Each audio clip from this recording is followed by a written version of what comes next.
رحم فرما میرے مولا، رحم فرما میرے مولا، مجھے خدایا معاف کر دے، مجھے خدایا معاف کر دے۔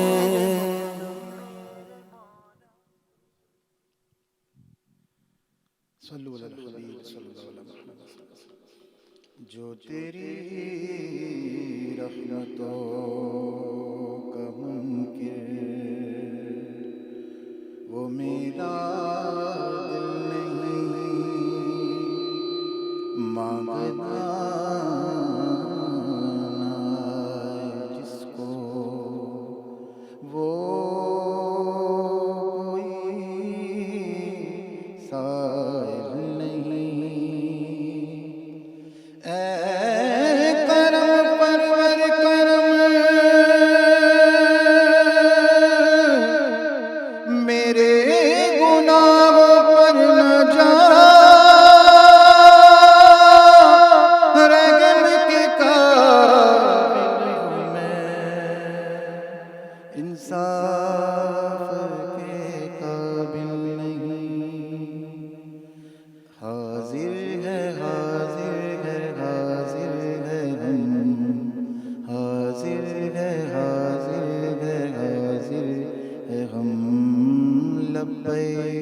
اللہم لبیک لبیک لبیک اللہم لبیک لبیک لا شریک لک لبیک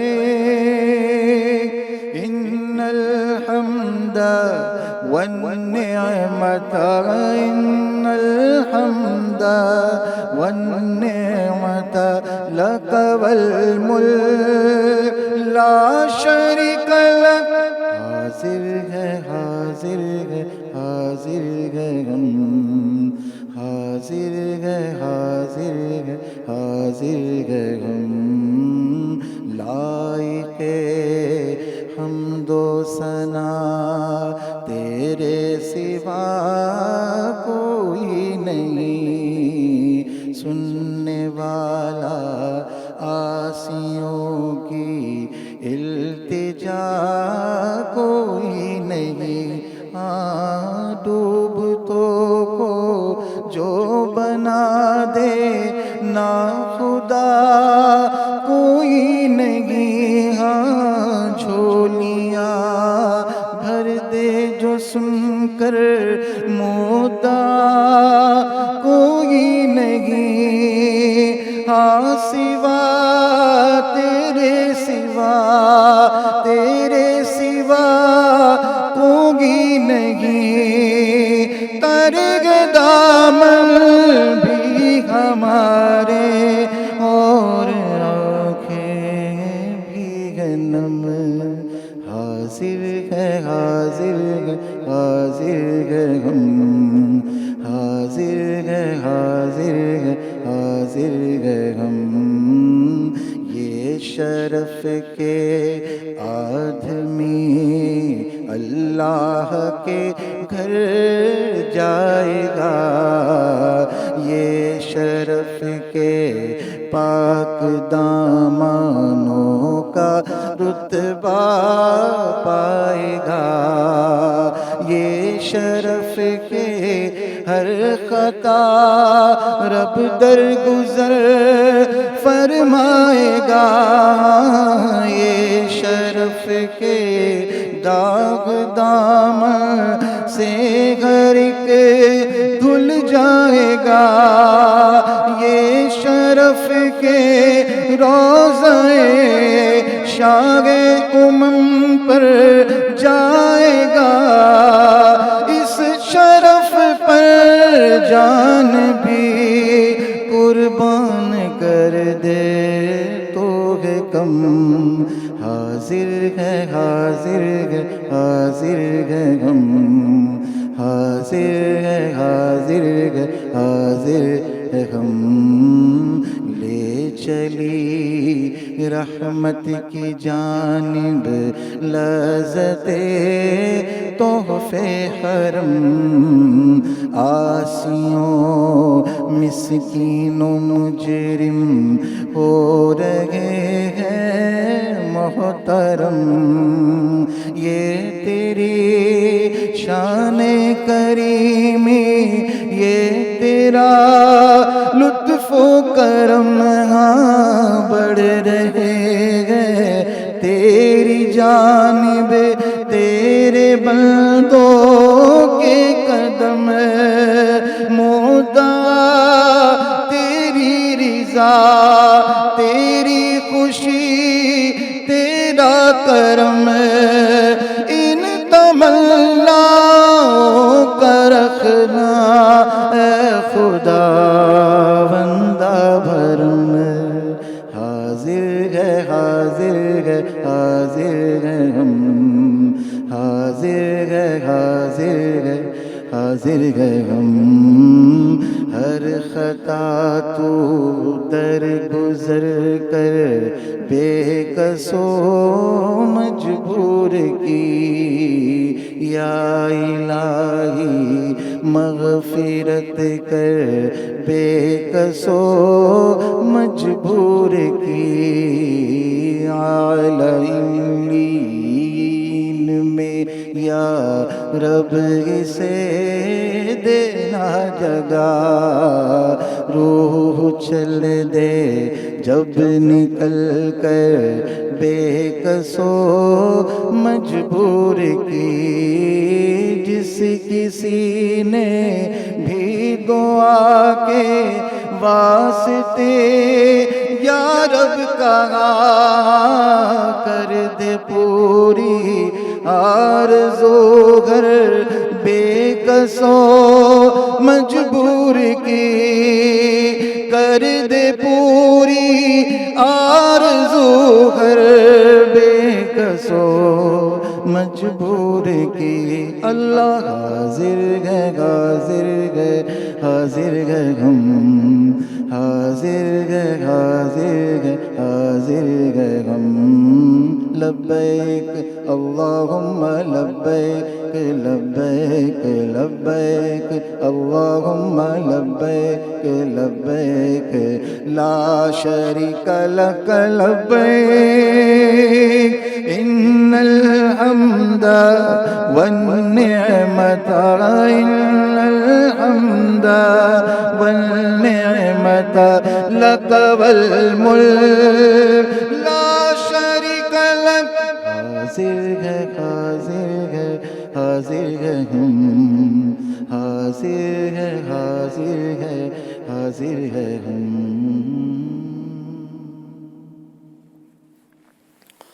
الحمدللہ رب العالمین والصلاة والسلام علی سید المرسلین، اما بعد فاعوذ باللہ من الشیطان الرجیم، بسم اللہ الرحمن الرحیم۔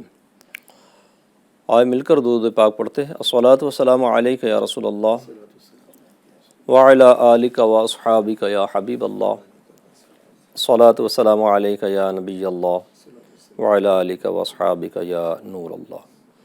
افطاری کا موقع ہے، عصر پڑھ چکے ہیں، بس مغرب قریب ہے، اور یہ وقت دعاؤں کی مقبولیت کا ہے، اور آداب دعا میں یہ بھی ہے کہ جو توبہ کر کے دعا کرتا ہے اللہ تعالیٰ اس کے دعا قبول فرماتا ہے۔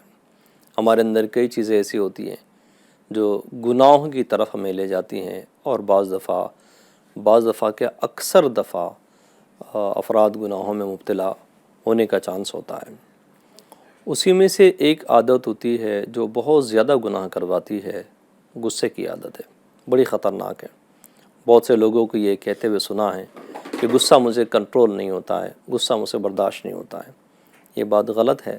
غصہ کنٹرول ہو سکتا ہے۔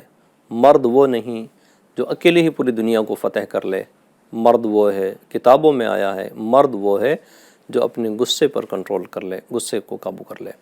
جیسے اہل بیت کے عظیم چراغ اور مہکتے ہوئے پھول سیدنا امام جعفر صادق رضی اللہ تعالیٰ عنہ، جن کے کنڈی کی نیاز ہم بناتے ہیں، ان کی طرف منسوب ایک قول ہے، بڑا پیارا ہے، جو آپ کو میں پڑھ کر سناتا ہوں۔ فرماتے ہیں جو شخص اپنا غصہ ضبط کر لے، کنٹرول کر لے، اللہ تعالیٰ دنیا و آخرت میں اس کی عزت میں اضافہ فرماتا ہے، اللہ تعالیٰ اس کی عزت بڑھاتا ہے۔ کون؟ جو غصے کو قابو کر لے۔ پھر فرماتے آگے، جس شخص نے انتقام پر قدرت کے باوجود، بدلہ لینے کی طاقت ہونے کے باوجود اپنے غصے کو ضبط کیا، غصے کو کنٹرول کیا، اللہ تعالیٰ اس کے قلب یعنی دل، اللہ تعالیٰ اس کے دل کو قیامت تک امن و ایمان سے بھر دے گا۔ نیز فرمایا، صبر و ضبط کر کے غصے کو پی جانا سب سے اچھا گھونٹ ہے۔ یقین مانیں، ہم انسان ہیں، مزاج ٹکرا جاتے ہیں، باتیں ہو جاتی ہے، غصہ آتا ہے۔ کوئی دعویٰ یہ نہیں کر سکتا کہ مجھے غصہ نہیں آتا، ہر ایک کو غصہ آتا ہے۔ غصہ آنے کے بعد بڑی بات یہ ہے کہ غصے کو نافذ کیے بغیر، یعنی غصے پر عمل کیے بغیر، غصے میں جو غصیلا ہو کر جو برے کام کرتا ہے وہ کیے بغیر اس غصے کو کنٹرول کرنا اصل یہ ہے، اور اس غصے کی آگ کو بجھا دینا اصل یہ ہے۔ اس انتقام کی جو آگ دل میں بھڑکی ہوئی ہے، اس آگ کو صبر و ضبط کے ذریعے بجھا دینا، یہ اصل مردانگی ہے۔ غصے سے بہت ساری چیزیں پیدا ہوتی ہیں، بہت ساری چیزیں۔ امیر اہل سنت کا ایک بڑا پیارا رسالہ ہے غصے کا علاج، اس کے صفحہ نمبر 4 پر بڑی پیاری باتیں بیان کی گئی ہے کہ غصے سے کون کون سی چیزیں پیدا ہوتی ہے۔ فرماتے ہیں اس صفحہ نمبر 4 پر 16 صفحہ نمبر 6 پر ہے کہ غصے سے کون کون سی چیزیں پیدا ہوتی ہے۔ فرماتے ہیں حسد، جیلسی، غیبت، بیک بائٹنگ، چغلی یعنی ادھر کی لگائی ادھر بجھائی، نقصان پہنچانے کے لیے ایک دوسرے کی طرف باتیں پہنچانا، کینہ یعنی مسلمانوں کی چھپی ہوئی دشمنی، اور قطع تعلق رشتہ توڑنا، جھوٹ، غصے کی وجہ سے بندہ جھوٹ بھی بولتا ہے، آبرو ریزی کسی کی عزت کو چھالنا، دوسرے کو حقیر جاننا، یہ تکبر، گالی گلوچ، تکبر، بے جا مار دھاڑ،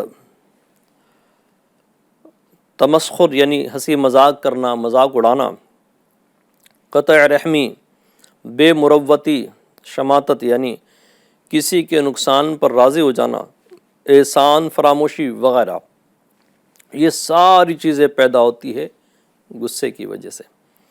غصہ ہی تو ہے جو بھائی بھائی میں لڑائی کروا دیتا ہے، غصہ ہی تو ہے جو شوہر اور بیوی کے اندر طلاق کروا دیتا ہے، غصہ ہی تو ہے کہ جو اچھا خاصا چلنے والا بزنس، دونوں کے دلوں میں کچھ وسوسے آئے، آپس میں لڑائی ہوئی، غصے میں آئے، دونوں الگ ہوئے، کسی کا بھی نہیں چلا، دونوں ٹھپ ہو گئے۔ غصے کی تباہ کاریاں بہت زیادہ ہیں، غصے کی وجہ سے نامعلوم کتنے خاندان برباد ہو رہے ہیں۔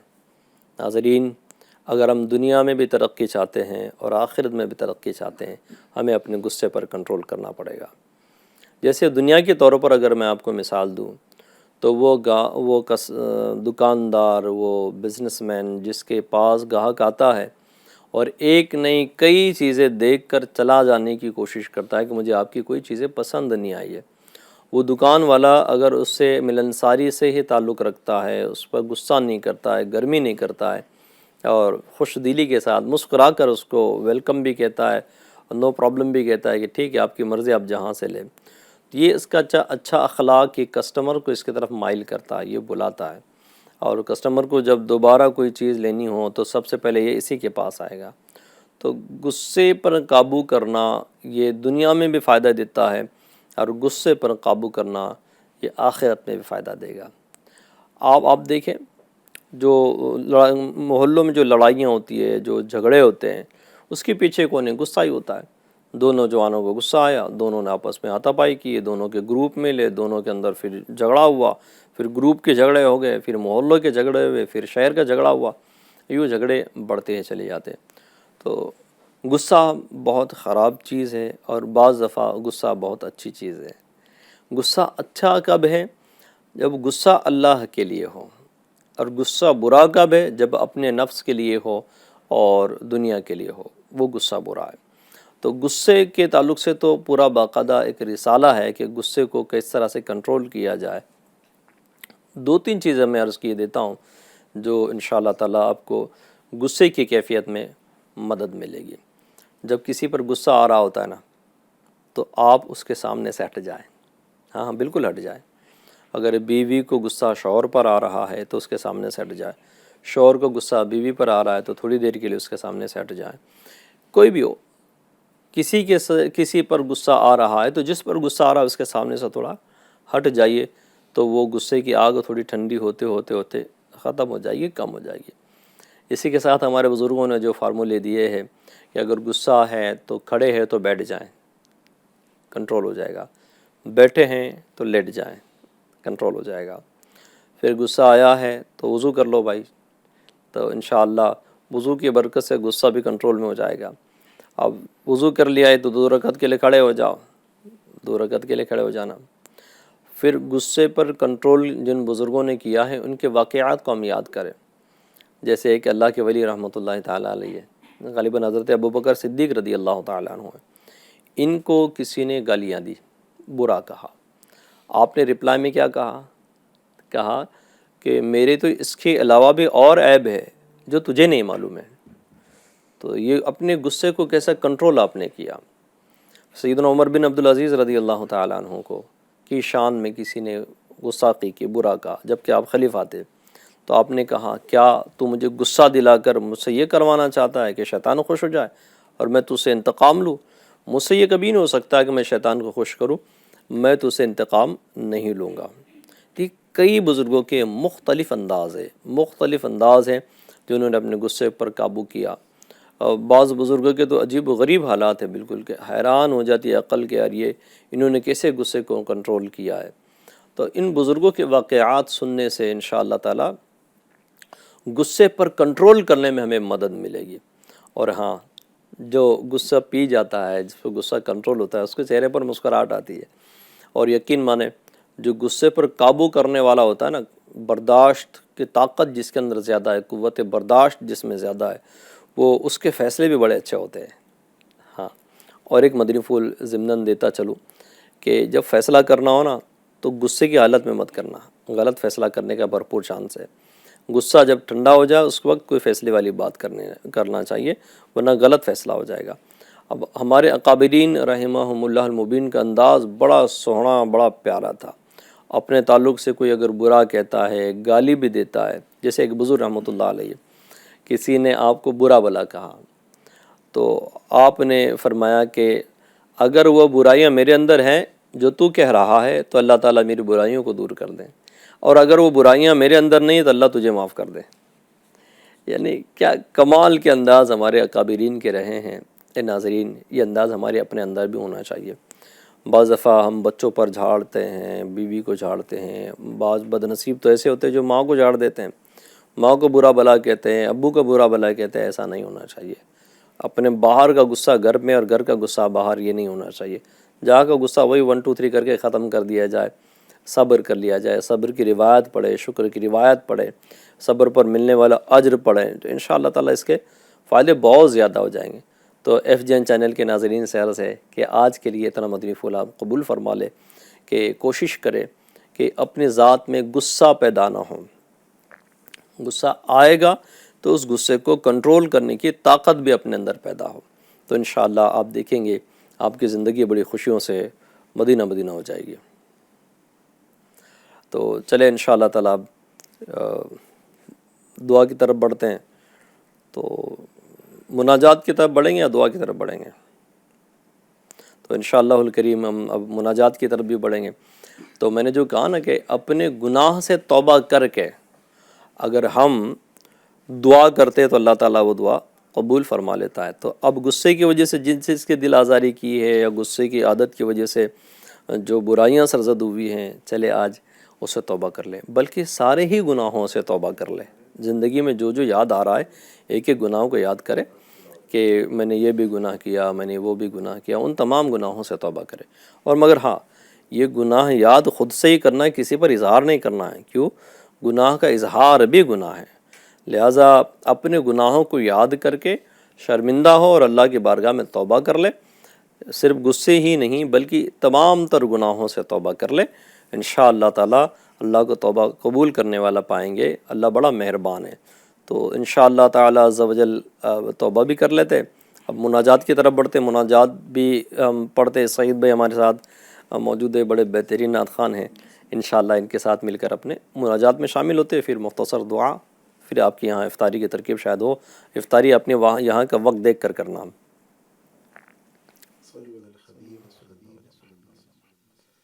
رحم فرما میرے مولا، رحم فرما میرے مولا، میرا سیاہ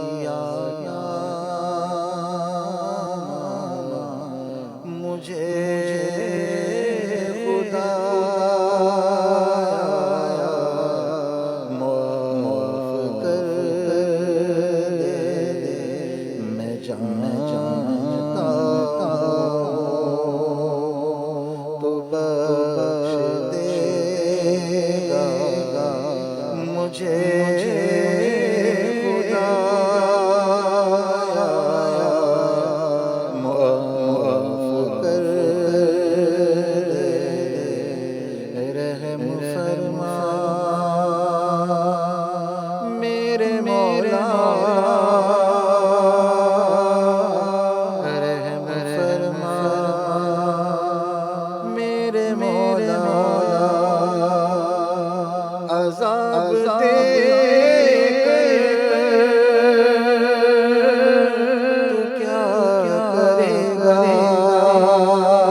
گدے اشارہ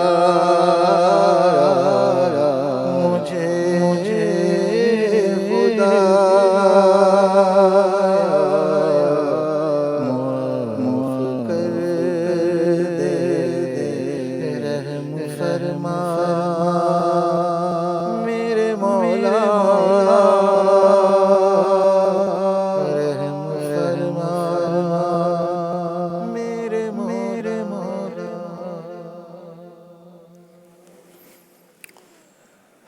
الحمدللہ رب العالمین والصلاة والسلام علی سید المرسلین یا ارحم الراحمین یا ارحم الراحمین یا ارحم الراحمین یا ربنا یا ربنا یا ربنا یا ربنا یا ربنا یا ربنا میرے مالک ہمارے گناہوں کو معاف فرما دے۔ عشر مغفرت جاری ہے، افطار کے وقت لاکھوں لاکھ جہنمی جہنم سے آزاد ہو رہے ہیں۔ اے اللہ ان خوش نصیبوں میں ہمارا بھی نام شامل کر دے اور ہمیں بھی جہنم سے بچا لے اور جہنم سے آزادی عطا کر دے۔ عشر مغفرت ہے میرے مالک، مغفرت کے بھیک عطا کر دے۔ اے اللہ ہمارا ظاہر بھی اچھا کر دے، اے اللہ ہمارا باطن بھی اچھا کر دے۔ ریاکاری کی عادت نہیں جاتی، جھوٹ بولنے کی عادت نہیں جاتی، بدنگاہی کی عادت نہیں جاتی، گناہوں کی عادت نہیں جاتی۔ اے اللہ ہم اپنے تمام گناہوں سے سچی توبہ کرتے ہیں تو قبول فرما لے اور ہمیں اپنی توبہ پر استقامت عطا کر دے۔ جن کی توبہ تو نے قبول کی ان تائبین کا وسیلہ ہماری توبہ میں قبول کر اور ہماری توبہ پر ہمیں استقامت عطا کر دے۔ اے اللہ دل دنیا کی محبت سے غلیظ ہو گیا، دل میں دنیا کی کالی محبت چھا گئی ہے، سما گئی ہے۔ اے اللہ اس دنیا کی غلیظ محبت سے نجات و راحت عطا کر دے، اس دل کو تیری محبت سے روشن کر دے، تیرے محبوب کی محبت سے روشن کر دے۔ اے اللہ نہ دنیا کا اندھیرا ہو، نہ قبر میں اندھیرا ہو، نہ حشر میں اندھیرا ہو، ہر جگہ ہمیں اجالا عطا کر دے۔ یا اللہ ہمارے ناظرین میں جو بیمار ہے، جو دعا کے لیے ہاتھ اٹھا کر ہمارے ساتھ شامل ہے، سب کو شفا عطا کر دے۔ اللہ جو پریشان ہیں میرے مالک ان کی پریشانی کو دور کر دے۔ اے اللہ جو بے روزگار ہے اسے حلال طیب و آسان روزی عطا کر دے۔ یا اللہ جو اولاد کا طلبگار ہے اس کو نیک اور صالح اولاد عافیت کے ساتھ عطا کر دے۔ یا اللہ جو اولاد ہیں اور اولاد سے پریشان ہیں اولاد کو تابع فرمان کر دے۔ یا اللہ تعالی نبی کریم صلی اللہ علیہ وسلم کا واسطہ ہمارے بچوں کا بھلا کر، ہمارے جوانوں کا بھلا فرما، ہمارے ضعیفوں کا بھلا فرما، مساجد مدارس خانقاہیں کو آباد فرما اور حفاظت بھی فرما۔ یا اللہ عز و جل نبی پاک صلی اللہ علیہ وسلم کا وسیلہ یا اللہ ہمارے لیے خیر مقدر کر دے۔ اے اللہ ہمارے لیے عافیت مقدر کر دے۔ جو قرض کے بار تلے ہیں، بہت مقروض ہیں، یا اللہ ان کے قرضے اتار دے۔ اے اللہ اسباب غیب سے پیدا فرما۔ اے اللہ عاشقان رسول کی حفاظت فرما، دنیا بھر میں خیر عطا کر، عافیت عطا کر۔ رمضان کا واسطہ ہمیں عافیت عطا کر، رمضان کا واسطہ ہمیں عافیت عطا کر، رمضان کا واسطہ ہمیں عافیت عطا کر۔ ہمارے ملک سمیت پوری دنیا میں امن اور شانتی پیدا فرما اور خیر اور سلامتی عطا فرما۔ ربنا آتنا فی الدنیا حسنۃ وفی الآخرۃ حسنۃ وقنا عذاب النار۔ جن کے ماں باپ بوڑھے ہیں ان کو صحت اور سلامتی عطا کر، بلکہ جن کے ماں باپ حیات ہے ان کو صحت و سلامتی عطا کر، جن کے والدین یا دونوں میں سے کوئی ایک قبر میں ہیں ان کی قبر کو کشادگی عطا فرما۔ یہ ساری دعائیں ہم سب کے بھی حق میں قبول و منظور فرما۔ آمین بجاہ نبی کریم صلی اللہ علیہ وسلم برحمتک یا ارحم الراحمین۔ رحم فرما میرے مولا، رحم فرما میرے مولا، مجھے خدایا معاف کر دے مجھے خدایا معاف کر دے